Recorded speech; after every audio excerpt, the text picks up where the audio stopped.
설비기술 직무의 진실 혹은 거짓. 자, 첫 번째 토픽이에요. 직무의 의문점입니다. 자, 설비기술 직무 여자가 취업하기 힘들다고 하는데 사실인가요? 아닙니다. 제가 이렇게 자신 있게 얘기하는 건요. 여성 비율이 점점 늘어나고 있습니다.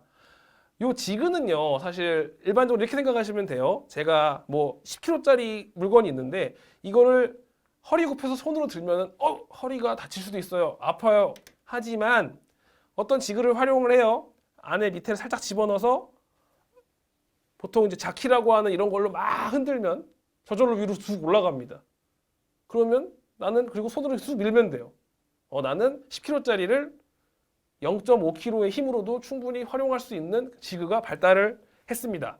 예전 같았으면 사실 그냥 몸으로 떼우는 경우가 많다라고 설명을 드리고 싶은데 요즘에는 아예 이 지그를 사용하지 않으면 움직이지도 마라고 얘기를 하고 있기 때문에 여성분들도 구애받지 않고 들어오고 있습니다. 그래서 전반적으로 회사 내부에 여성 우대 정책도 있어요. 비율을 맞추기 위해서 여성분들을 많이 채용을 하고 있고 실질적으로 설비기술 직무 솔직히 말합니다. 과거의 비율 20대 1 정도 됩니다. 남자 20, 여자 1.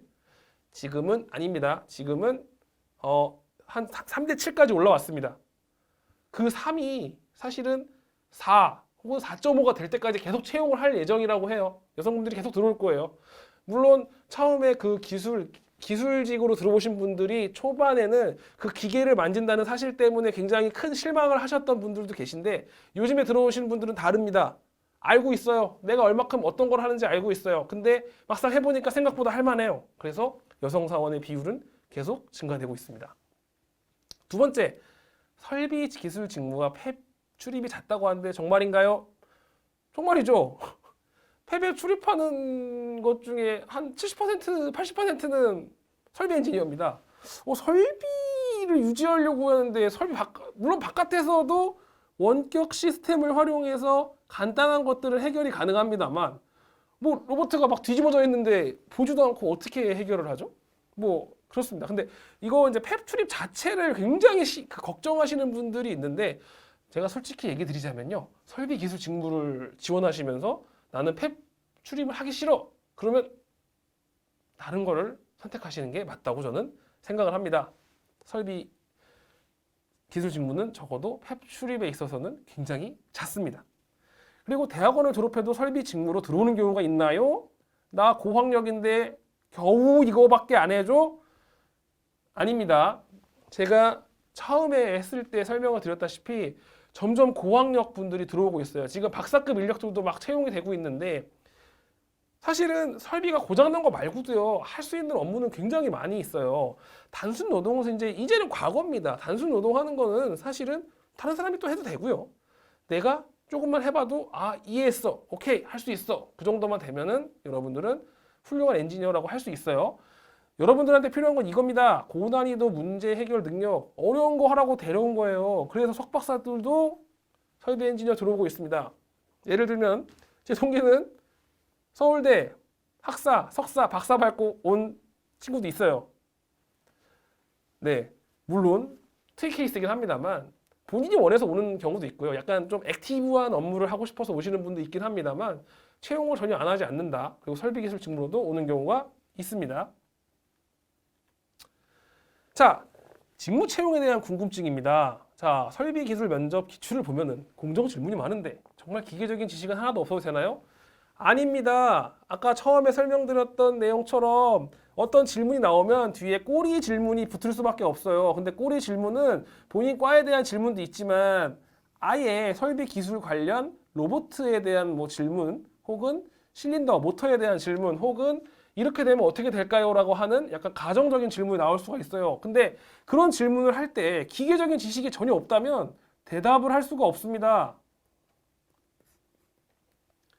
그렇죠? 대답을 잘 모르는데 움직이는 거 한 번도 본 적이 없는데 이러면은 애초에 대답이 안 되겠죠. 그래서 꼬리 질문 생각을 하시면은 기초적인 지식은 특히 기계적인 지식은 무조건 있으셔야 됩니다. 두 번째로 설비기술 직무는 기계 전공이 유리한가요? 아닙니다. 설명드렸다시피 굉장히 다양한 전공으로 구성이 되어 있고요. 물론 뭐 기계가 있으니까 기계 전공을 선호하지 않나요? 기계 전공자가 그러니까 많다고 하긴 좀 그렇지만 사실 제일 많은 과는 전자전기과긴 해요. 근데 기계전공과가 꽤 있는 이유는요. 그냥 기계과 졸업하신 분들이 많아서 그래요. 그냥 그 비율대로 들어옵니다. 그래서 전공 관련된 영향성은 정말 적다라고 이렇게 설명을 드리고 싶네요. 네, 다른 직군에 비해서 상대적으로 난이도가 낮은가요? 네, 사실 이거 생각 안 할 수 없죠. 취업 입장에서 내가 아예 지금 예상하기에 내 포지션이 여기가 100점이면요. 한 70점 정도 돼. 근데 여기는 한 60점 갖고 뭐 설비 기술은 한 60점 갖고 한 공정 기술은 80점 정도 되는 것 같아. 내가 상향 지원을 할까? 하향 지원을 할까? 이런 생각 분명히 하실 수 있습니다. 근데 뭐 솔직하게 얘기를 드리죠. 상대적으로 난이도가 낮은가요? 맞아요. 왜냐? 수요가 기본적으로 많습니다. 제일 많이 뽑아요. 두 번째, 풀이 넓다 보니까 어쩔 수 없이 평균 점수는 낮을 수밖에 없습니다. 어떻게 하더라도 점수화 시키면요.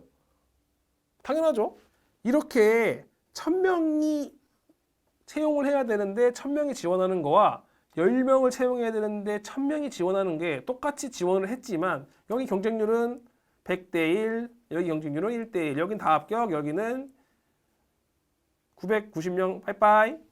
어쩔 수 없죠. 이거 현실입니다. 이거는 사실 뭐 여러분들이 대학교 지원했을 때도 이미 익숙하게 겪었던 내용이에요.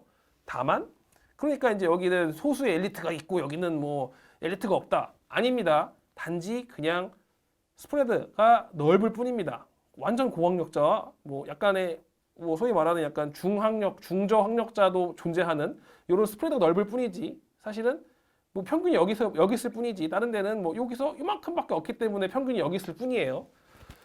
대신에 업무가 이제는요 좀 그냥 설비 유지 보수 고쳐 해결해가 아니고 점점 뻗어나가고 있는 쪽입니다. 그래서 업무 기회가 굉장히 좀 넓어지고 있고요. 과거에는 사실 어떻게 보면은 다른 직무에 비해서는 조금 나쁘게 보자면 천대받았다라고 설명할 수 있을 정도로 별로 그렇게 이미지가 안 좋았는데 최근에는 이제 점차 이 설비 직무에서 임원이 계속 나올 정도로 이제 조금씩 위상은 높아지고 있습니다.